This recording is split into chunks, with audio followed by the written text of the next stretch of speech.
Thanks for joining us for this episode. And before we get started, I want to let you know that if you want to learn more about any guests that we feature on our episodes, you're going to want to check out the show notes to connect with them. And if you want to connect with me and learn more about what we do, head over to mustincrease.com. You'll find all the different ways that you can connect with us and the services that we offer for churches, businesses, and what we do for families and more. Of course, you are going to want to make sure that you subscribe to our YouTube channel, follow us on Apple Podcasts, Spotify, and wherever you listen to podcasts. Well, I'm very grateful that you've joined us for this episode. My name is Luke Clayton, and welcome to the Must Increase podcast.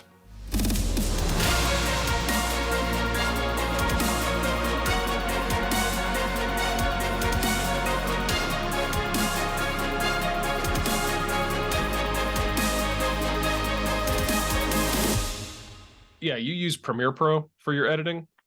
Premiere Pro.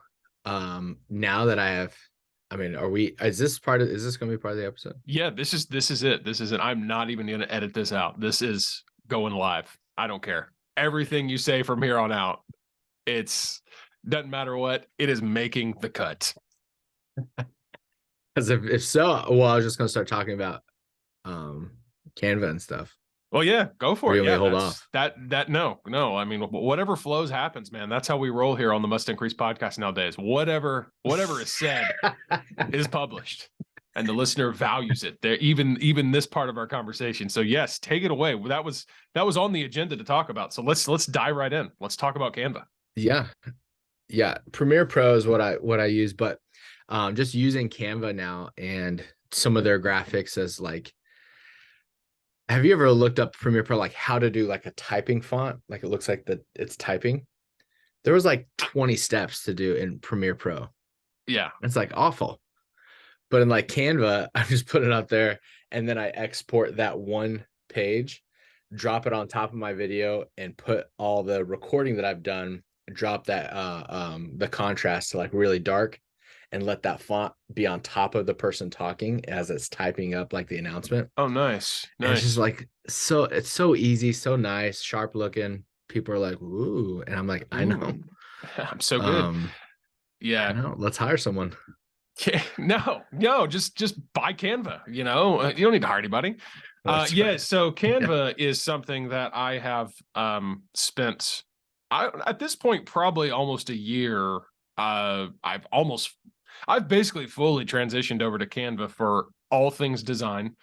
And I never thought I'd be saying that because I don't know. Well, I introduced you to Canva, right? It was me. Glory to me. Yeah. Okay. Yeah. But Canva, if you ever used it when it first started, it came out and it started as I don't know, kind of like social media exclusive type of tool, like for, if I remember right, it was a cool concept, but it was still clunky. It didn't work super well. There weren't a lot of little bells and whistles and features. It was just a very basic, if you wanted to take a photo and you wanted to, basically if it's great for like making a meme, like you want to take a photo, put some words over top of it, like cool. But beyond that, it was again, not very advanced. And so I just disregarded it. How long ago was that? Oh, it was a while. I mean, I can't remember exactly, but, I just disregarded, ever giving it a serious try. Cause to me, it was just one of those, cheap little online tools that, that if you weren't a professional, great. But, I considered myself a professional. So I was like, I got to use Adobe. You are. So yeah, I mean, a pretty big deal. So I was like, no, I use an Adobe and then just kind of never even gave Canva another thought. And then it starts to come back on my radar. I hear a couple people recommending it. There was this person I knew who did social media and was like, hey, I'm telling you, and they're a social media manager. And they're like, I'm telling you, you just got to get rid of, everything else, just go all in on Canva. And I was like, you're crazy. Not going to do it. And then my main kind of like graphic design guy, Matt Gleb, he's been on the podcast before. He used to actually work for me full time. He is like one of the best graphic designers I've ever known in terms of like, he's a true artist. Like he knows how to, it's not like me where I go and I Google image something and I copy it, you know, or now go to the Canva template. He can really just kind of like create almost seemingly original inspiration from scratch with design. And and he's very proficient in all the software. So, you know, all the Adobe, Photoshop, Illustrator, InDesign, he knows it really well. And he, you know, he still uses all of those probably more than Canva, but he even started to say, hey, Luke, for simple stuff, I'm using Canva. And I was like, okay, if you're recommending it, there must be something here. So I started to dabble, started to get into it. And now, yeah, it's pretty much all I use. I have just started taking nearly every design that I can and converting it to Canva. So, you know, if it was made originally in Photoshop, I've just taken it, extracted the layers, the text, all of that into Canva. So, you know, Canva, it's still a workable file. You can still edit it. Again, you're not going to find some of the really advanced stuff than Adobe, but a lot of that stuff that's advanced in Adobe is kind of, I don't know. It's something you don't need every day, you know? So, you know, I've really started to use it. I mean, for really just about any type of project, whether it's a simple graphic or even like a multi-page brochure, booklets, I've figured out how to do all of it in Canva, and I don't feel like I'm limited, you know? It's not like I'm making this huge sacrifice. So yeah, I've become a large fan of Canva, and I always hesitated to start recommending it because, first of all, like I said, there was that whole stigma of, no, I'm a pro, I can't be using Canva. But then there was this little bit of, once you discover it, you realize that, hey, but just about anybody can be a graphic designer. You know, and my services become less relevant to potential clientele out there. So that was the other. But what I've found is I've kind of found this way to make it work, kind of a synergy, if you will. So, like I said, I'm still, because that is the thing about Canva, Matt. I don't know if you've noticed, but if you're a church in particular, like they're not designed for churches, you know. So like the templates and stuff they have aren't always applicable to what you might need in church. You know, for example, if you go into Canva and you go to their templates, you search Easter. Well, you're going to find, you know, probably like bunnies and eggs and all that stuff, but you're not going to find a lot of stuff about, you know, the empty tomb, resurrection, stuff like that. So what I've started to do is, again, we have these designs that we're making, we put them in Canva, and then that is, in most cases, that's what we send now to, you know, the church that we're working with. We send them the Canva design so that they can just immediately start to make tweaks and changes and adjustments, and resizing it and all of that. And so it's really just served to streamline the process, and everybody seems to be really happy with it, because instead of a bunch of back and forth on, oh, change this now, change this. Nope. Like you can just go in and tweak it. You can ask us to tweak it if you want, but now you know, what we're finding is they can go in, they can tweak it themselves, make the small little edits to typically just a text change or moving something around a little bit. And we can just move on and get started on their next project, you know? So it's been a really good experience overall. And I know now you've been using it for, I guess, a few months since you and I first talked about it. So I don't know what you've, what your big revelation with Canva is, but I'd love to hear your experience. Like I'm brand new. So when you threw out this, what you just said, that scenario of showing us some templates for Easter, like here's some different thoughts, you know, I try to make it have a variety as much as possible from like one year to the next. Maybe the message is the same, but just the overall look. And so you sent some templates over, and I loved one that we hadn't done, more of neutral. I think it was tan and orange and like that forest green type, and with like some palm, like everything was kind of in the background, all the little extra add-ons, and I love that.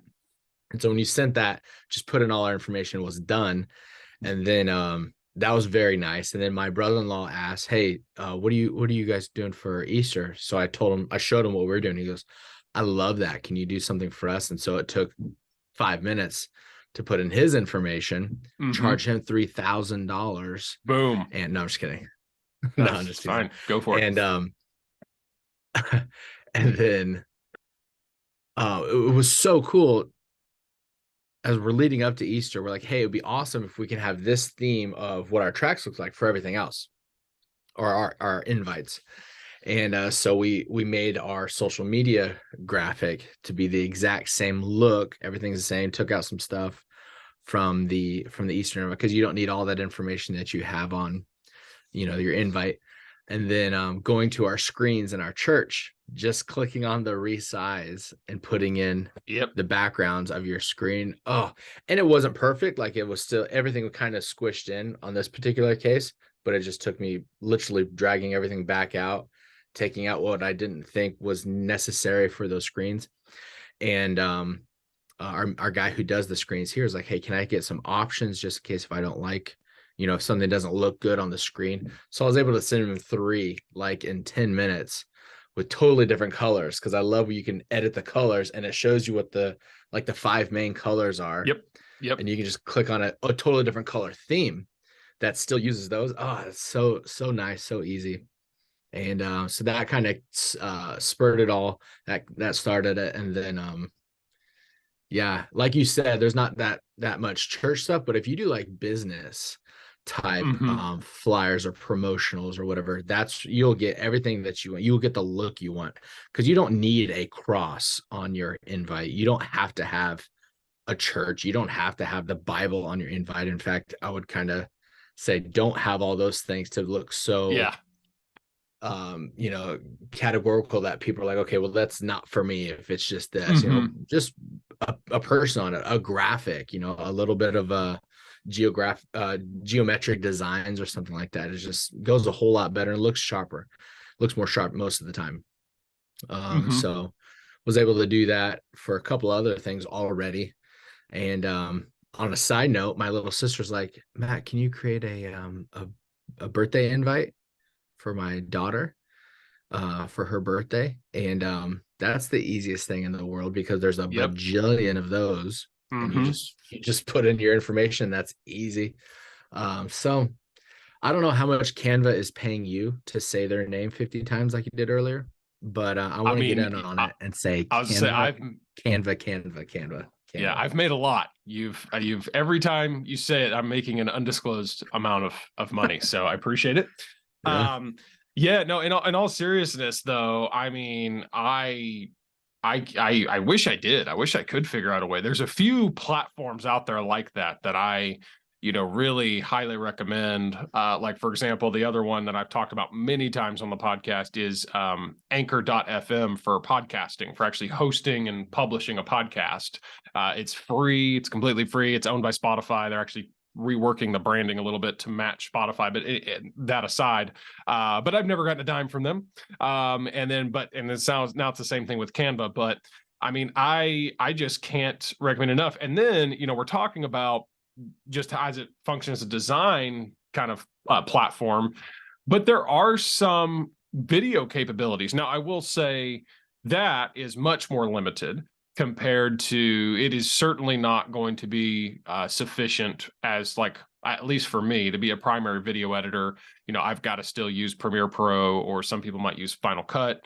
So Canva's not to that level at all, but there's just some simple, animations like you were talking about that are just built in to Canva. And what's nice is if I'm making a design, designed to be a still image, well, there's just some simple steps I can take to just add a little bit of animation and movement to that.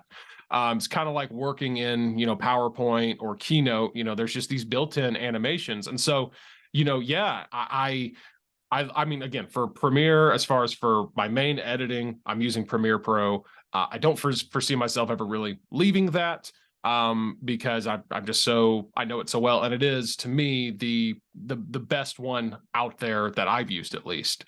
But yeah, when it comes to like trying to do some more advanced things, as far as, like, I'm talking about, if you want to feature a graphic in your video, but you want to add some movement to it, Sometimes I'll play with the keyframes in Premiere Pro to move it around a little bit, just add a little like ease in, ease out type of effect, or let it just, slide a little bit of just subtle motion there on the screen. But if I want to, really just actually animate the text a little bit and, maybe have some of the elements moving around individually, I usually just hit up Canva and I, just find one of the animations that might work and I plug it in and we're good to go. So even as I'm editing video, I'm also very often, I've got Canva open here in another window, ready to go with the graphics that I need to feature in the video, whether I'm going to animate them or not. So again, it's come in handy in so many ways. And I even have experimented a little bit with, again, it's a very limited functionality in terms of the built-in Canva video editor. It is there and I can see them doing more with it down the road. But I have experimented with that a little bit. For example, I sent a church, I produced the main video in Premiere, exported it. I should say this way, I produced the clips. There were different, it was an announcement video, so there were different segments. So I exported the different segments of the announcements, and then I plugged those into Canva and let Canva, kind of be the final editor that put everything together. Well, then what that allowed is I sent them the Canva video, and then now, they can go in and edit like the lower thirds and things like that, on the video. So, because, they basically were just rolling that same announcement video for 3 or 4 weeks in a row, because that was just, it was relevant each week in terms of what they had coming up. But they wanted to, if they wanted to add details again to the lower thirds or to the graphics included with the video, they could do that. And so anyways, like I said, I mean, there's probably so much more that we could say, more praises we could sing, more money we could make from, pushing it. But I mean, like I said, I think this is the first time I've really given Canva a public shout out here on the podcast or on any of my content. So the secret's out. That's what I'm doing. I'm using Canva. And if you are a church that wants our services, we're gonna push you to use Canva too. It's just what we're gonna do. And I will say though, like I said, to not make myself and my services completely irrelevant. We are again kind of functioning as a source for the creative inspiration and the actual creative content. And then we're just providing that we're kind of handling the creative end in terms of like we're making it.